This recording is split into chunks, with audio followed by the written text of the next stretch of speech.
Alright, so today was a little unexpected.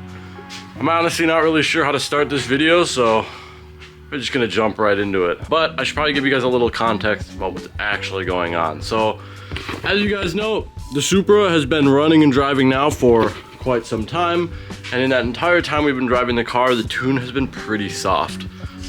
It runs fine. I'm able to drift the car. It's well within safe parameters as far as I can see on my digital dash display, but it breaks up a little bit on the top end under like heavy load and some other things like tip in that I'm not super stoked on. So I actually got an offer to go back up to the old shop where our old landlord has actually been learning a ton about tuning ECU masters, and he said he was actually willing to take a look at the tune and see what he can do to help out. And honestly, I know like we're planning on changing a bunch of stuff here pretty soon. Like we're making this intake manifold, I got a new turbo for it, manifolds, exhaust manifolds, all types of stuff like that we're gonna end up changing. So the tune will inevitably need to be revised, but hey man, when someone offers to look at your tune for free, usually you don't say no. And I'm very grateful that he has been putting in all this work to not only get his own cars tuned, but to help me with my project. So definitely gonna take advantage of that while I can. And like I said, a lot of stuff's gonna change, so we will need to revise it, but usually with like a bigger turbo and manifolds and stuff, it'll just be some general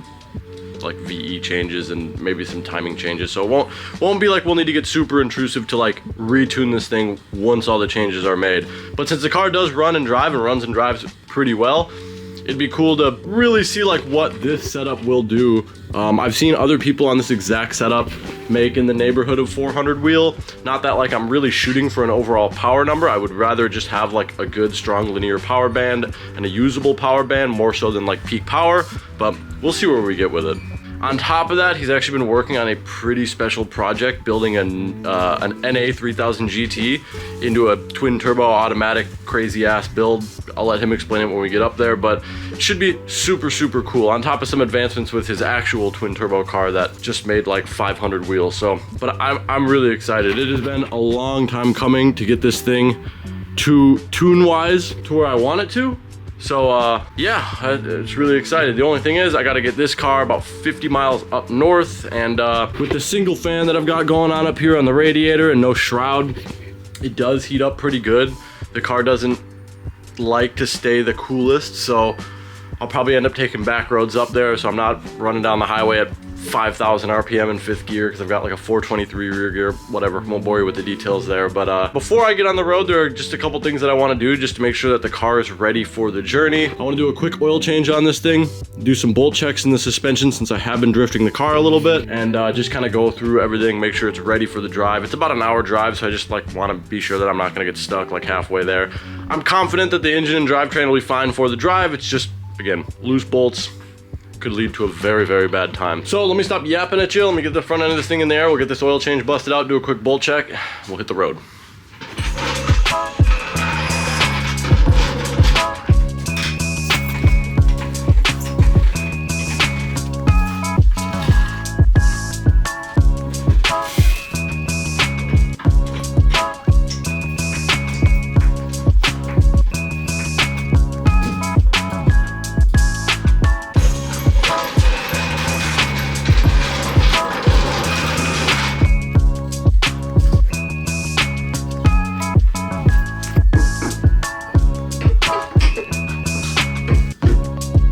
For anyone asking, this is why I want to redo the charge piping.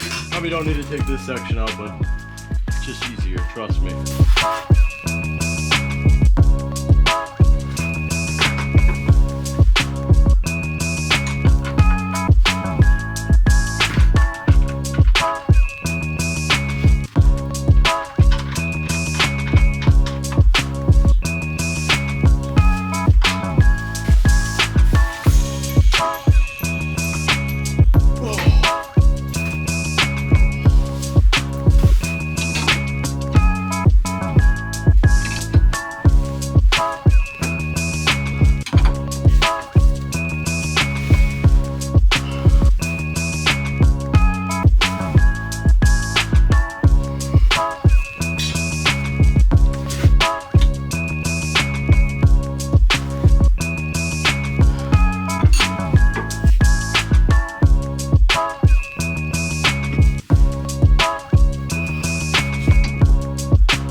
All right, front end's back together. Oil change done.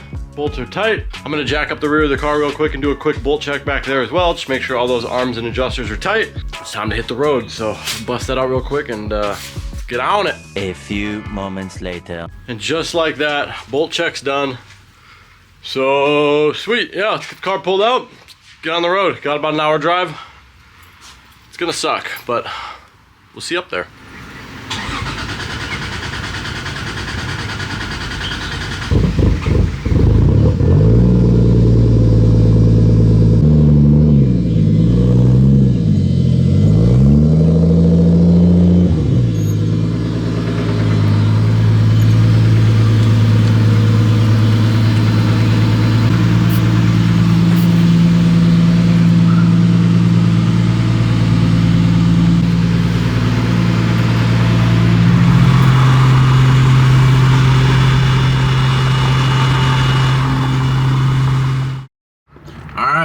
Most of the way there. Had to stop to get me some fuel. God damn, this thing chugs like crazy, but she's doing good. Probably used 4 gallons of gas, 5 gallons of gas in like that 50 miles, so maybe 10 miles to the gallon. Can't really complain about that. But I got me some Casey's pizza. Gonna enjoy my food and sit here and enjoy the fact that my car still runs after that drive, and probably 10 more minutes. We'll see y'all there.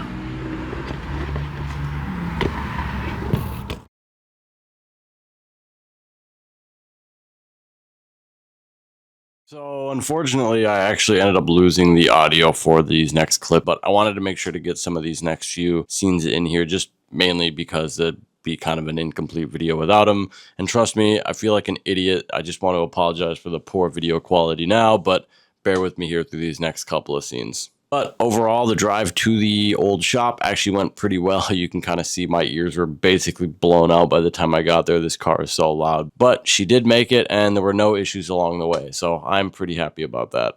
We also ran into Tanner, actually, when we got up there, being the gentleman that owns the red Camaro that we put the 373 stroker in last or 2 summers ago. Was the blueprint engine that we got and we dropped in this car, and that whole build series went awesome. It's actually one of my favorite builds that we did that summer, and here you can kind of see he did a few updates to the car since we last talked about it. Unfortunately, I kind of went ghost on them and haven't been able to get the car on the channel.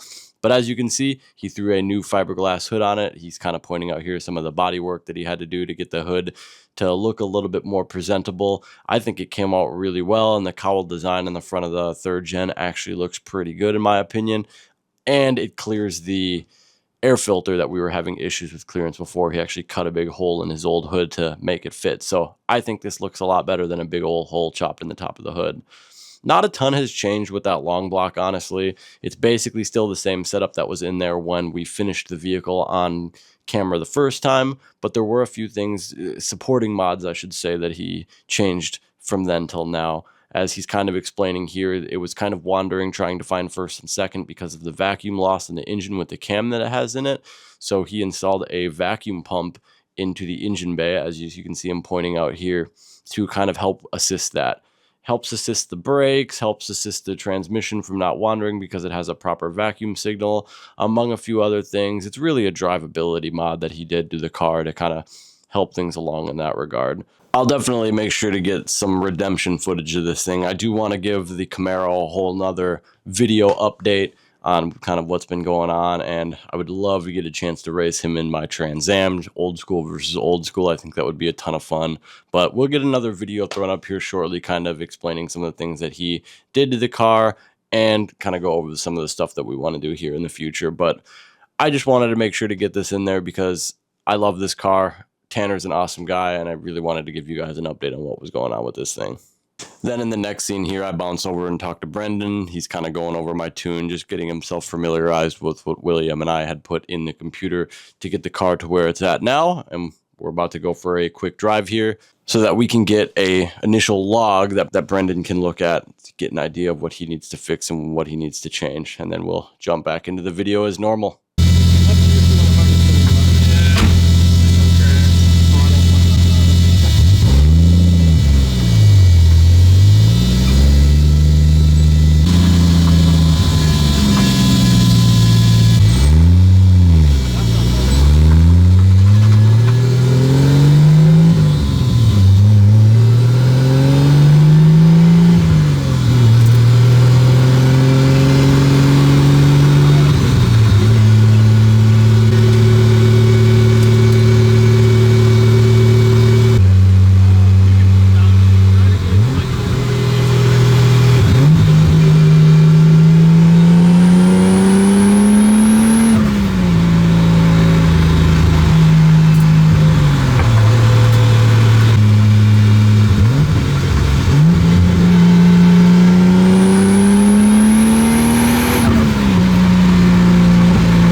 and here we are.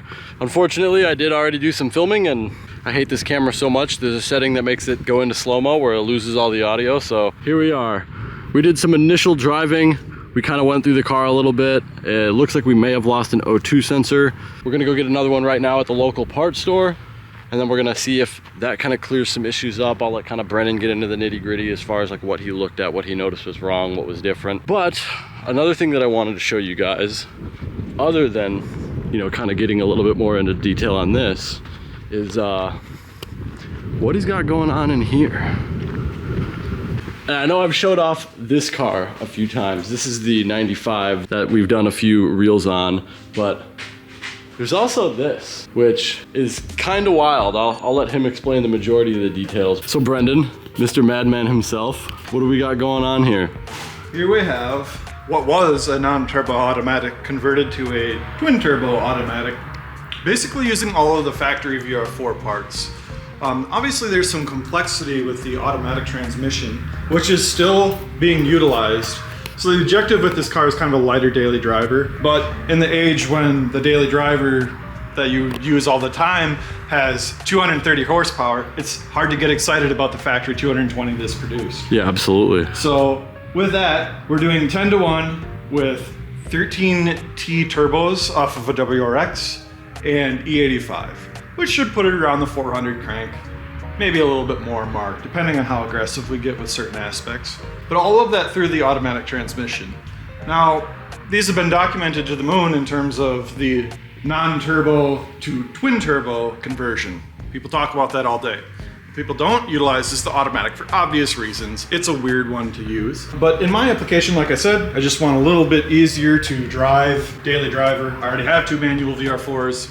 Keep it auto. But with that, there's some control parameters that need to be identified and utilized, and so I've actually gone and reverse engineered some of the factory protocols, developed a MOSFET junction that feeds into the aftermarket ECU, so that my aftermarket ECU can basically tell the factory transmission computer of this how it wants to operate based on the ECU's protocol. So that's all pretty late stage development. In fact, I've got it wired and pretty much ready to drop in. It's just a matter of confirming a couple signal types, but nothing, it doesn't matter. No matter what, it's just converting the signal to what it wants if it's not what I have in plan per the factory service manual. But other than that, I'm trying to keep it simple. I'm not trying to do anything really crazy.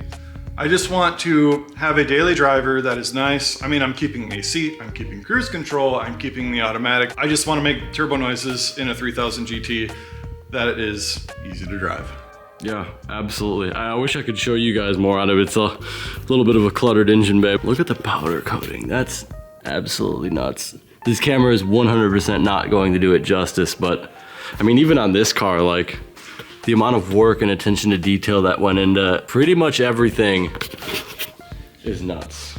So I just love this platform to every extent that, you know, I've owned too many of them. Definitely one of the cult members of the platform.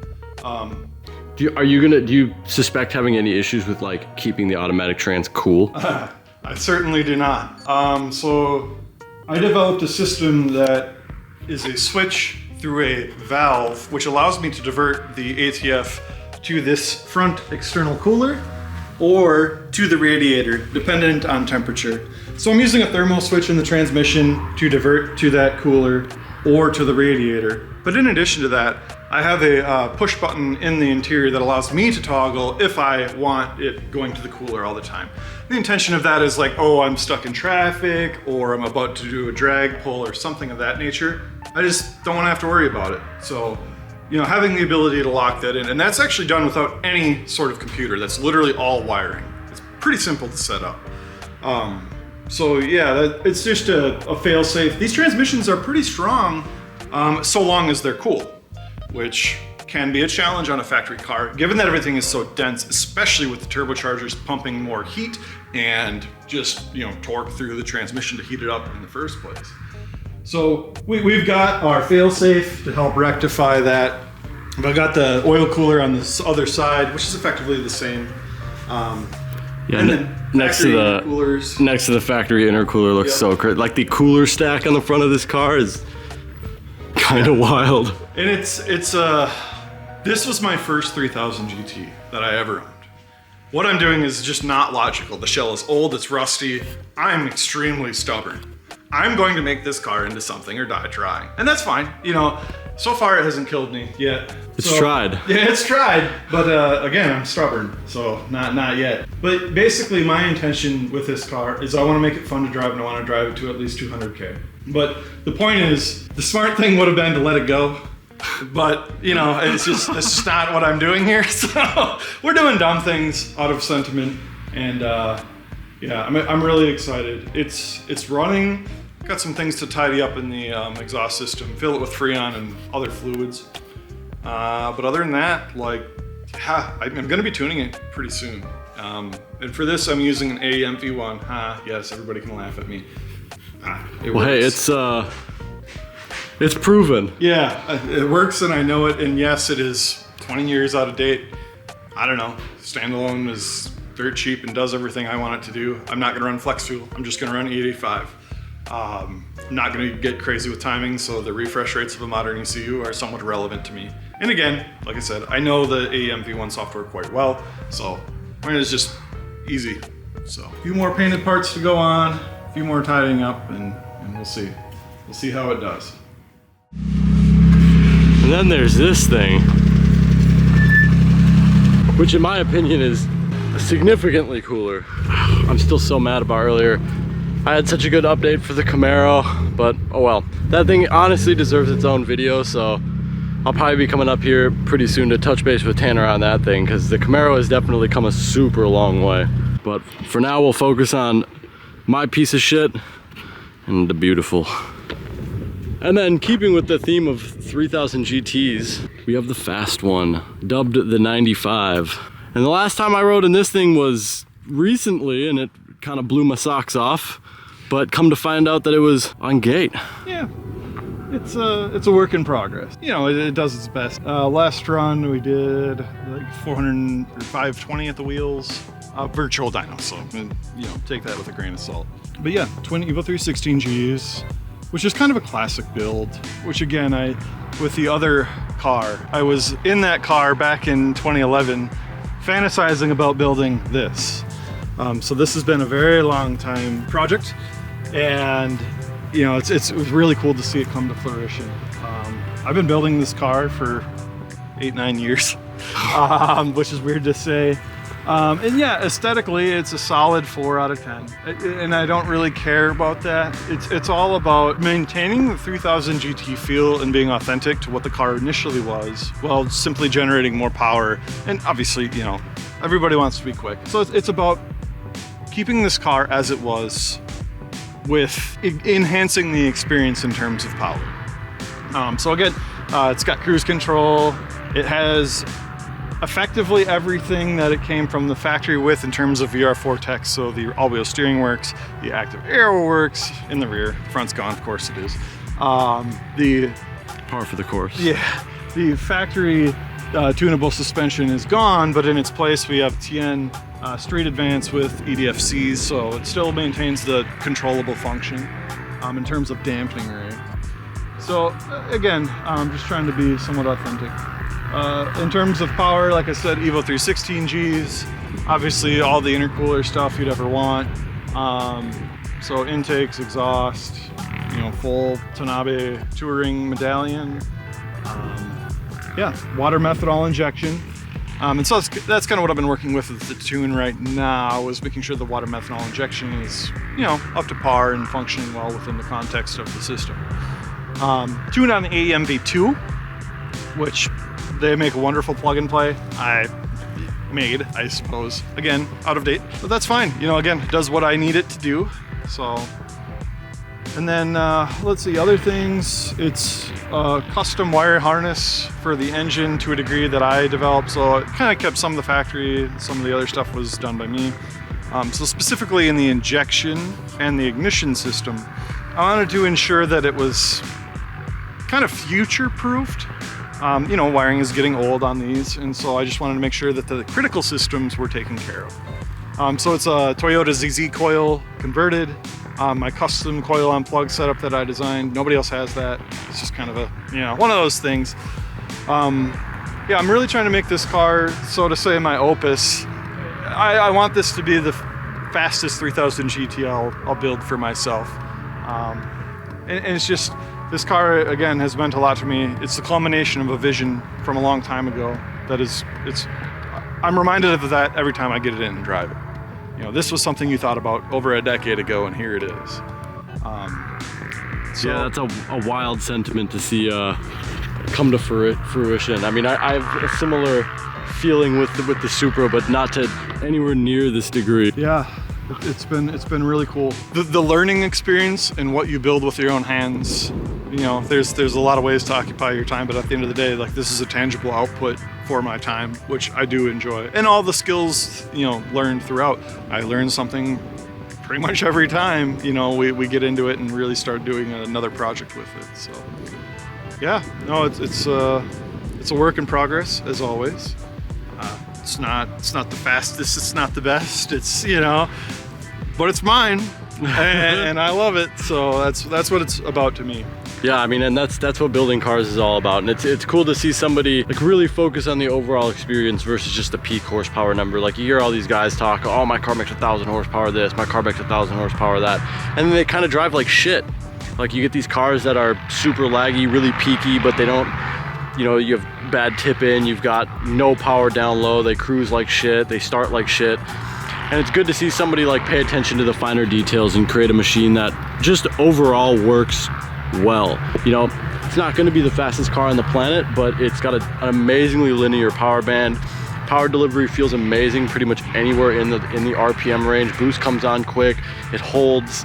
And then, like, you have things like this, like, you know, like you said, the custom coil brackets, and like everything is powder coated and just set up how he wants it, which it's refreshing to see. You see a lot of copy and paste builds these days, and I would say this is far from that. Yes, so it is hard to copy and paste something which fights you the entire time. it's like trying to make power with a Rube Goldberg machine with the complexity. It's always fighting you. Yeah, the amount of sweat and blood equity into this car is... Don't forget tears. Yeah. Some of that too. Absolutely. Yeah. But yeah, I wanted to take a second and talk about these cars because they're very special to my friend here, and I've been blessed to be not a part of the build, but I've been with it, and I've been seeing this build go for quite a number of years. This guy actually sold me the first turbo I ever bought for anything. It happened to be a 91 VR4, but I remember walking into that shop and it didn't even have an engine in it yet. So like, to see it go from that to this is just absolutely nuts. And camera rarely does things justice, but those don't need words. Everything here is on Advance, so that's how you know the man's got taste. Nothing else needs to be said about that, but yeah, like I said, I just wanted to touch base on these cars because they're really cool. Get a chance to capture them on camera and kind of show you guys all what's going on with them. But that train wreck is kind of the goal for the day. But yeah, we'll move on to that thing. Cool. Thank you. Yeah. Hell yeah. Absolutely. Well, you want to take a look at the turd and let me know what you think? Which one? Wonderful. That one. Wonderful. The taxi really sells it. Yeah, absolutely. It's a service you can trust. Absolutely. Oh God, I don't know if I'd trust this taxi. All right. New O2 sensor installed. Looks good. All right, so in our initial test, the part that I lost some footage on, we were taking a look through a lot of the logs. The car ran pretty good on the bottom end under light load and just like cruising down the highway, but having some issues with like breaking up on the top end. And then we kind of noticed that the oxygen sensor refresh rate was really slow and it would like peg at 28, which doesn't really make sense. Like, the car shouldn't be running at that point per se. So swapped an oxygen sensor out, ran the car just now. Refresh rate is significantly better, so obviously that was an issue. So I'll let Brendan kind of explain again the more finer details of what we're looking for and what we did, but we're making progress, so super happy there. All right, Brendan, what did I do?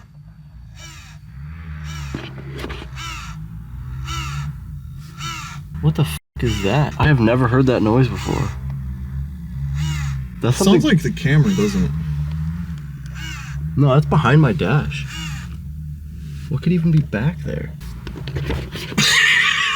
I've never heard that sound before. Well, just ignore it and hope it goes away. Well, anyway, Brendan, what did I do wrong? Well, we all learn. So first out of the gate, one of the things that I did find was that the knock correction was off. So basically that's a parameter to pull timing if it ever detects knock. So we've got some work to do on identifying and making sure we got the right sensor data, establishing the thresholds, etc.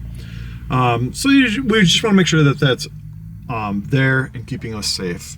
So, I mean, it's been together. It's been okay. So, you know, we did keep that off for the time being while we figure out what sensor data we need to utilize. But then other than that, I just took a little bit of timing out to be safe. But then probably most importantly is we did turn on, and I apologize, everything is a little bit wonky. We turned on what is called EGO correction. And the function of EGO correction is to basically make sure that we're targeting towards our AFR. In general, you have a table that is your VE table or fuel injector, whatever, but you've got a main table that gives a fuel amount, and in a perfect world, that's always accurate, and you're perfect, you're always hitting that. It's not reality. So what we've got here is a table to define what we actually want to track to and make sure that we are going towards that target. So that's been established, and then also been turned on. So we've enabled that so that it can correct the AFRs in real time, which hopefully should improve drivability and everything. So it's more of an open loop, closed loop situation. We're getting data feedback. And now with a wideband O2 that is actually reporting accurate data, we can actually trust that that is accurate to a pretty good degree and making the right compensations in real time. So, and again, you know, this software, I was using EMU Black. We need EMU Classic. I know there's more to that. It's not my native software. So I'm learning too with that. Yeah, ain't no AEM.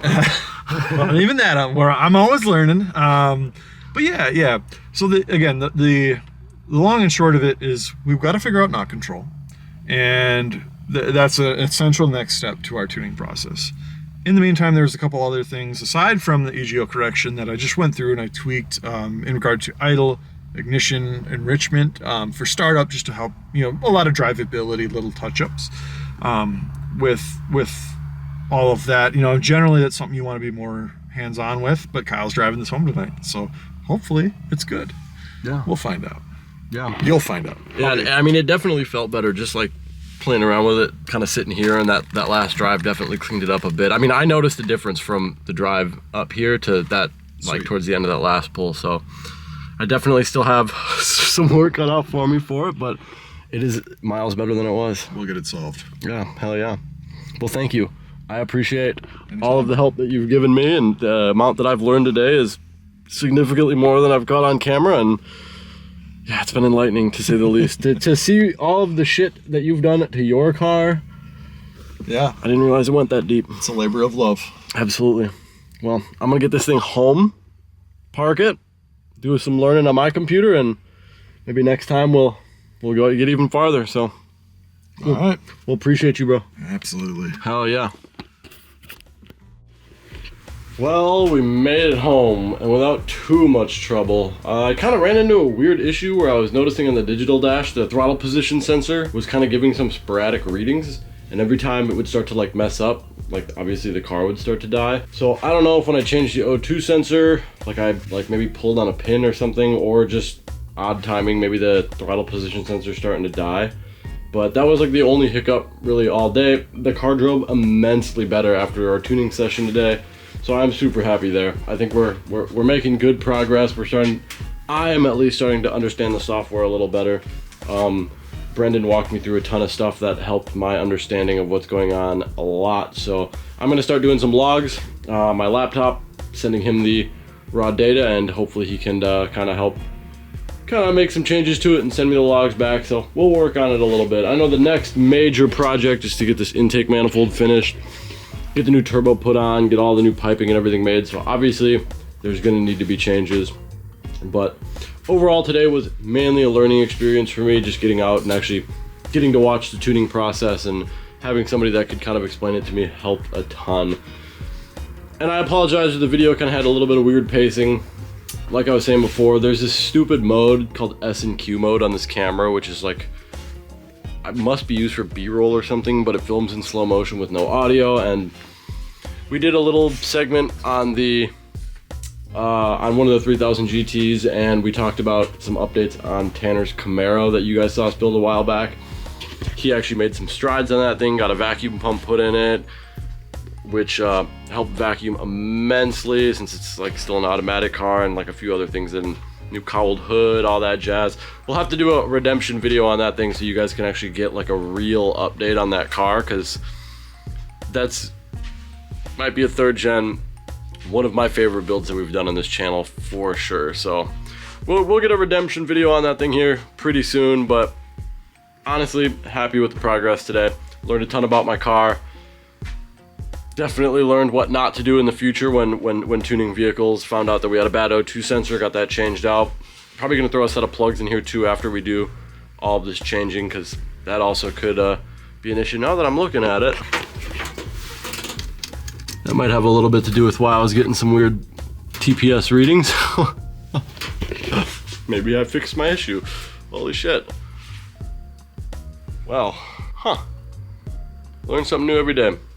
That was definitely not loose before. Another thing I noticed when the car's idling, this is an eBay tile. I bought this a long time ago just to like as a proof of concept to see if just a newer blow-off valve would like fix some of the issues that we were having, and it did for a little bit, but it's like hanging open on idle, so it needs a stiffer spring.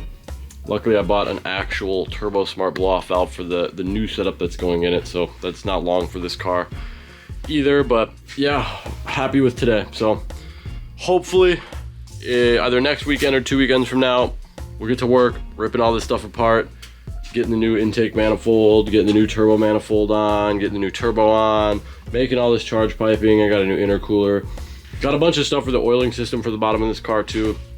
Not gonna bore you guys with too much details in this video, but yeah, needless to say, there is a ton of stuff coming for this car, so definitely stay tuned. Thanks everybody for watching. If you liked what you saw, make sure you leave a comment, hit the subscribe button. See you guys next time.